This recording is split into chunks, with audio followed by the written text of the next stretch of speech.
The wagon groaned to a stop beside a frozen trail where the world seemed to disappear beneath endless snow. Clara Malone pulled her worn shawl tighter around her shoulders and looked through the canvas flap. Ahead of her lay Bearclaw Ridge, a rough Wyoming mountain settlement tucked beneath towering white peaks. The cabins looked weather-beaten. Smoke drifted lazily from crooked chimneys. Everything about the place felt lonely. The driver climbed down and rubbed his cold hands together. "This is as far as I go, ma'am." Clara nodded quietly.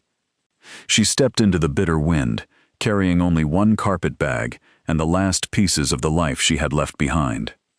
If you've ever reached a place where nobody knew your name and hoped it would stay that way, then you'll understand exactly how she felt. Because she wasn't chasing adventure.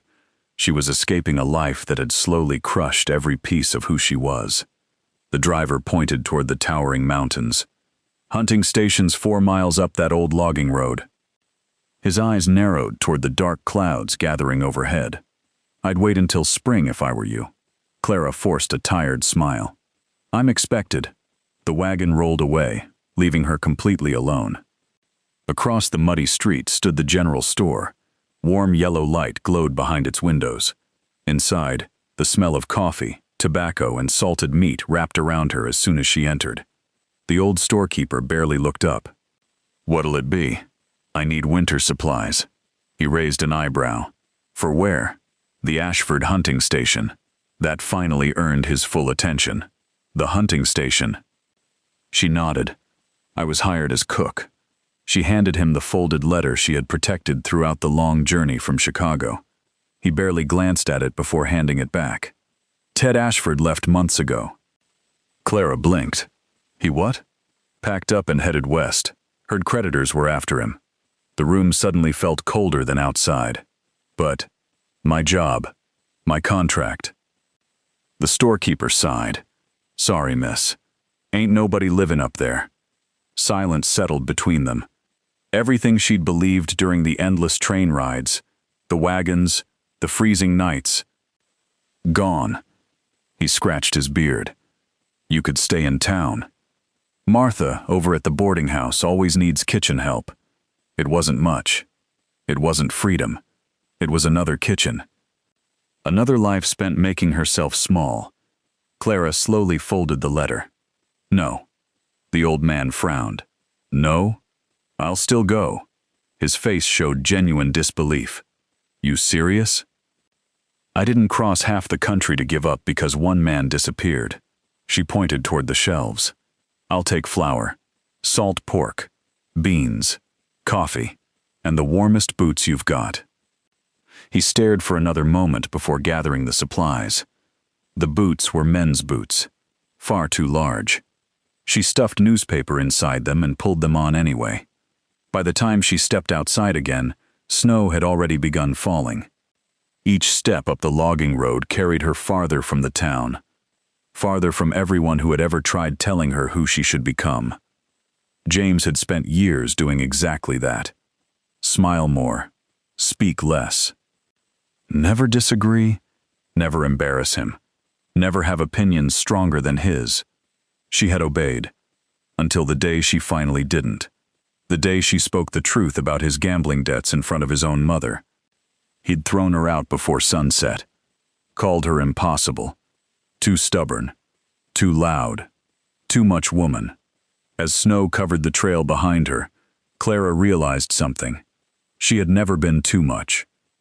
She had simply been surrounded by people who wanted less. The climb grew steeper. Her shoulders ached beneath the weight of supplies. The oversized boots rubbed painful blisters across both feet. Still, she kept climbing. After nearly 3 hours, she found the weather-beaten sign. Ashford Hunting Station. 1 Mile Hope returned for the first time all day. When she finally reached the station, it disappeared just as quickly. The cabin stood silent beneath fresh snow. No smoke, no horses, no voices. The front door hung half open, abandoned. Everything the letter had promised didn't exist. Clara stood in the growing darkness while snow collected across her shoulders. She could still go back. The boarding house, another kitchen, another life belonging to someone else. Instead, she walked inside. Dust covered every table. Mouse droppings littered the floor. The fireplace sat cold beneath years of neglect. But the walls still stood. The roof hadn't collapsed. It wasn't much, yet somehow, it already felt more honest than the house she'd left behind. She lit an oil lamp, found old matches, discovered a few forgotten tins inside the pantry, then rolled up her sleeves. For hours she cleaned, swept, scrubbed, built a fire. By nightfall, warm orange light danced across the rough log walls. Outside, the storm exploded. Wind screamed through the mountains. Snow slammed against the windows. The abandoned lodge disappeared beneath a white curtain. Clara sat beside the fire eating beans from a small tin cup. For the first time in months, nobody was telling her to lower her voice. Nobody criticized how she laughed. Nobody demanded she become someone smaller. She was alone, completely alone. And somehow, that felt like freedom. The blizzard grew worse. Wolves howled somewhere beyond the trees. She pulled another blanket around herself and smiled quietly at the dancing fire. Tomorrow she would explore the buildings. Take inventory. Prepare for winter. She had no idea someone else already knew this mountain better than anyone alive. High above Bearclaw Ridge, a solitary mountain man sat inside a shelter carved into solid stone. He listened to the storm, then noticed something unusual. Fresh tracks. One set, far too small to belong to any trapper, leading directly toward the abandoned hunting station. He frowned. Only one kind of person would climb this mountain alone during a blizzard. A fool. Or someone with absolutely nowhere left to go. He reached for his heavy fur coat, pulled on thick gloves, lifted his rifle, then stepped into the raging storm. By tomorrow morning, everything Clara Malone believed about surviving alone would change forever. Morning arrived without sunlight. The blizzard had swallowed the mountain whole. Clara woke to a sound that didn't belong to the wind. Heavy footsteps. Slow. Deliberate. They crossed the wooden porch one board at a time. Every step sounded closer. Her eyes snapped open. The fire had almost died, leaving only glowing coals. She grabbed the iron poker beside the hearth and held it with both hands. Someone stopped outside the door. Silence. Then the old door pushed inward with enough force to knock over the chair she'd wedged beneath the handle. Snow burst inside. A huge figure filled the doorway. For one heartbeat, Clara thought a bear had walked into the cabin. Then the stranger stepped forward. He was a man, tall enough to duck beneath the doorway, broad shoulders hidden beneath thick wolf pelts. A dark beard covered half his face, dusted white with ice. His eyes stayed fixed on her, calm, sharp, unmoving. "Stop right there," Clara warned. The poker trembled only slightly. The stranger looked at the weapon, then back at her. "Put it down." His voice rolled through the room like distant thunder. "If I wanted to hurt you..." He glanced around the empty lodge. "You'd already know." Clara refused to lower the poker. "This property belongs to the Ashford hunting station. It belongs to Winter now." He stepped farther inside without asking permission. Snow melted from his boots onto the wooden floor. He looked around once before shaking his head. "You'll freeze before tomorrow. I'll manage." "No." The answer came so simply that it sounded like fact. "You won't." Without another word, he walked back outside. Clara stood frozen. Who was he? Why had he come? Should she run? Before she could decide, the stranger returned carrying an armload of split firewood. He dropped it beside the fireplace. Left again. Returned with tools. Then heavy leather hinges. Then another stack of wood. Trip after trip. Never asking permission. Never explaining himself. "What are you doing?" Clara demanded. He knelt beside the broken door. "Fixing it." "I didn't ask." "You don't have to." The hammer echoed through the lodge. Within minutes, the loose door stood solid again. Then he rebuilt her dying fire with practiced hands. The flames quickly filled the room with real warmth. Only after the fire roared back to life did he remove his heavy coat. He looked younger than she'd first believed. Maybe 35. Strong enough to split trees for sport. His hands were scarred. His face weathered by years of mountain wind. He noticed her watching. "You got food? I have supplies." "Good." He unpacked dried meat and herbs before hanging a small pot over the fire. Clara finally lowered the poker. "Only a little." "Who are you?" He stirred the pot. "Elias Rourke." "You live here?" "No. Further up." He pointed toward the mountain. "Been there 8 winters." Silence settled again. Finally, Clara spoke. "I came because I had work." "You came because someone lied. Ted Ashford hired me. Ted Ashford would promise anything if it bought another bottle." His words hurt because they sounded true. Elias looked at her boots. Too large. Stuffed with newspaper. Then her blistered hands.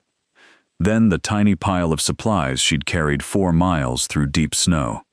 "You climbed alone?" "Yes." "From Chicago?" "Yes." He nodded once. "Hard woman." Clara almost smiled. "No one's ever called me that. They called you difficult instead." She stared. "How did you know?" "They always do."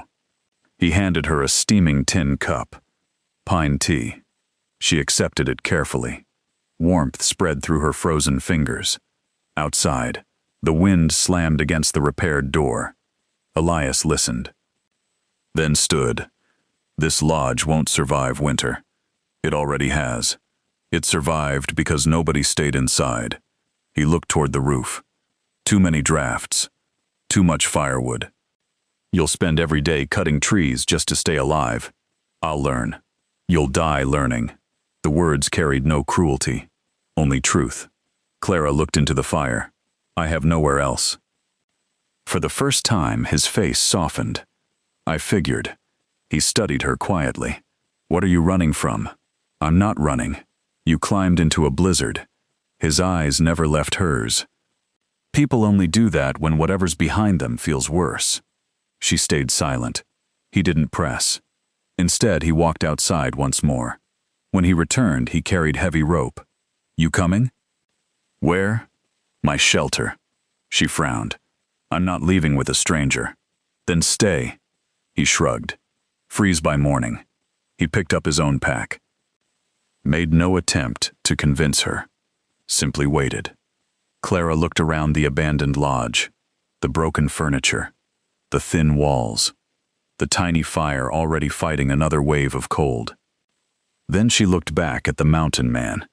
He hadn't once stepped closer than necessary. Hadn't threatened her. Hadn't even asked about her past. Only offered survival. "Give me 5 minutes." He nodded. She packed quickly. Everything she owned fit inside one worn carpet bag. When she stepped outside, Elias silently lifted both her bag and supplies onto his shoulders. "They're heavy." "So am I." Despite herself, she laughed. It surprised both of them. The storm swallowed them almost immediately. Visibility vanished. Elias tied one end of a rope around his pack. Handed her the other end. "Stay behind me. If you fall, I pull. If I fall, I carry." The journey became endless white. Snow struck her face like tiny stones. The wind stole every breath. Twice she stumbled. Twice Elias caught her before she disappeared beneath the drifts. Hours seemed to pass. Then suddenly the mountain opened. A stone shelter emerged from the cliff itself. Half cabin, half cave. Smoke curled peacefully from its chimney. Inside, warmth wrapped around Clara before the door even closed. A fire glowed inside a massive stone fireplace. Shelves filled with supplies lined the walls. Everything had its place. Everything felt safe. Elias knelt without asking. Pulled off her frozen boots. Checked her feet carefully. No frostbite. She released the breath she'd been holding. He placed a bowl of hot stew into her hands. "Eat." She obeyed. He moved around the room, adding logs to the fire, heating water, laying out blankets. Only after everything else was finished did he finally look back at her. His deep voice filled the shelter. "You can sleep when I'm done with you." Clara nearly choked on the stew.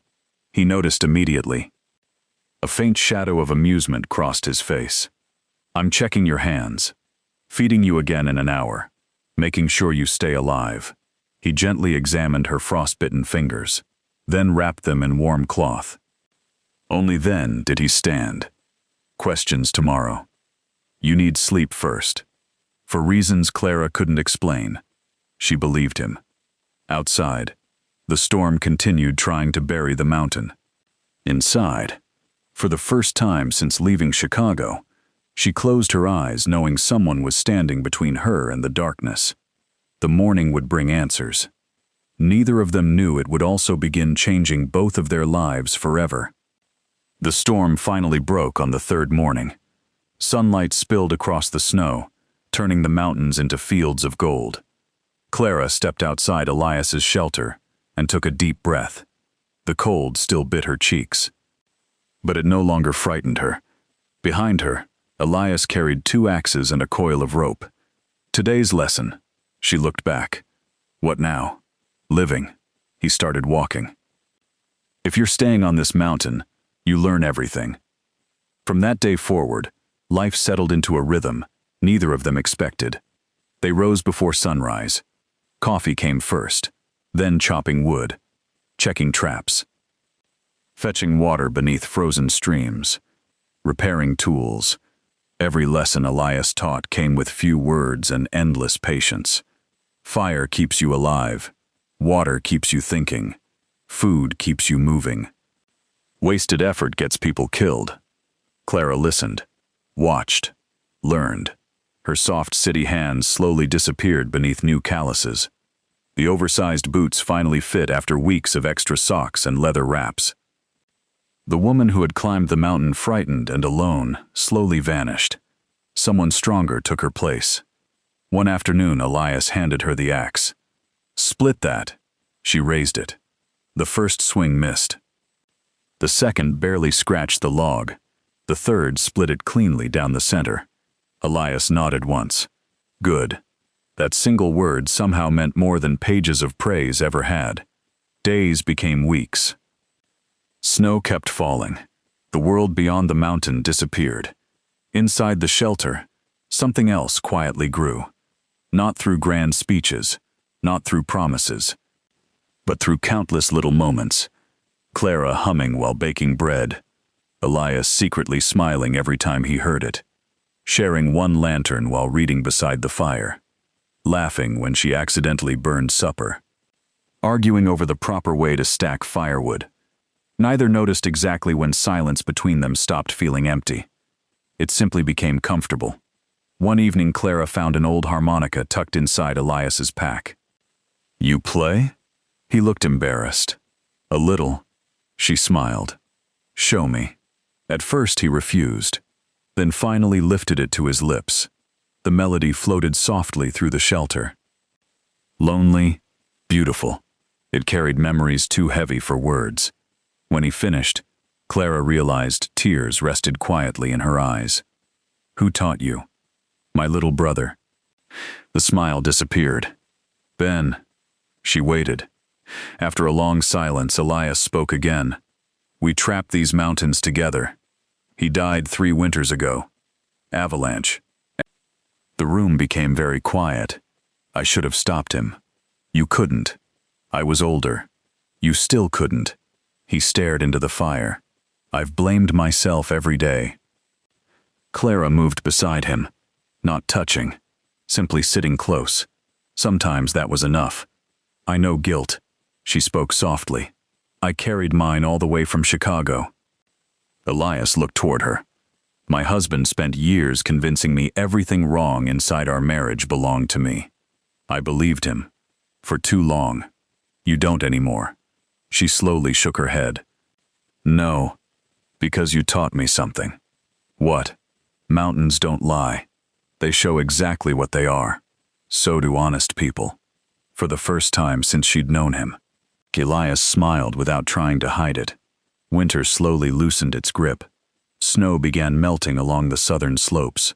One morning they walked down toward the old hunting lodge. Clara stopped in surprise. It looks different. It looks lived in. Together they repaired the roof, straightened fences, rebuilt broken walls. By sunset, smoke once again curled from the chimney. The abandoned station finally felt alive. Then trouble arrived. 5 miners rode into the clearing. Their leader wore a stained beard and an ugly grin. Herd Ashford's place was empty. "It isn't," Clara answered before Elias could speak. The man laughed.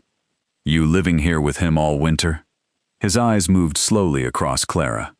The look alone made Elias step forward. The rifle never left his shoulder. But everyone noticed it. "Leave." His voice remained calm.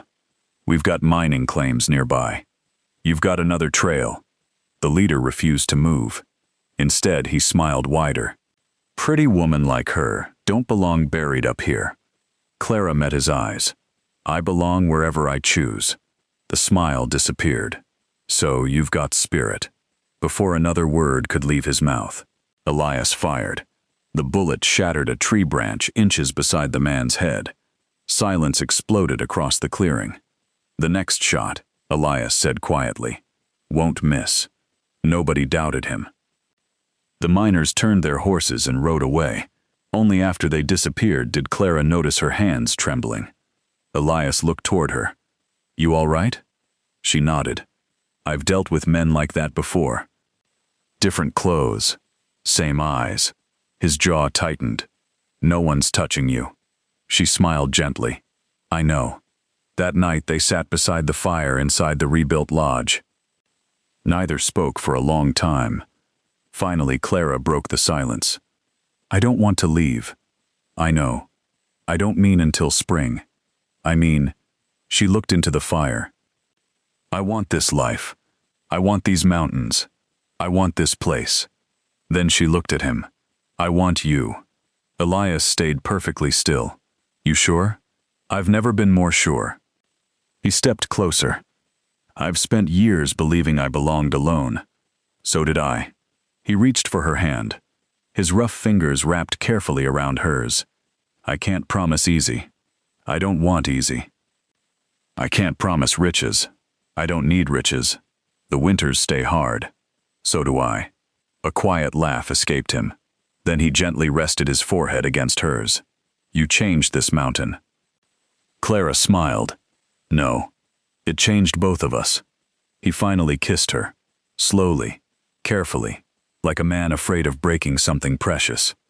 Spring arrived weeks later. Together they rode into Bearclaw Ridge. They filed legal papers for the hunting station, opened a trapping and guiding business together. Some townspeople whispered, others judged, neither cared. Because for the first time, every choice belonged to them. That first winter had begun with a woman running from a life that tried to silence her. It ended beside a mountain man who never once asked her to become smaller. Instead, he taught her to become stronger. Years later, travelers crossing Bearclaw Ridge often stopped at the old hunting station. They always found a warm meal, a bright fire, fresh bread cooling beside the window. Sometimes they heard music floating from inside, sometimes laughter, and sometimes they heard the mountain man speaking to nervous newcomers with the same deep voice that had once saved a frightened stranger during the worst storm of her life. "You can sleep when I'm done with you." The words always made Clara laugh, because everyone inside the cabin knew what he really meant. Not danger, not fear, only this. "You'll rest after I know you're safe." And in a world that had once given both of them every reason to stop believing in people, those words became the safest place either of them had ever called home.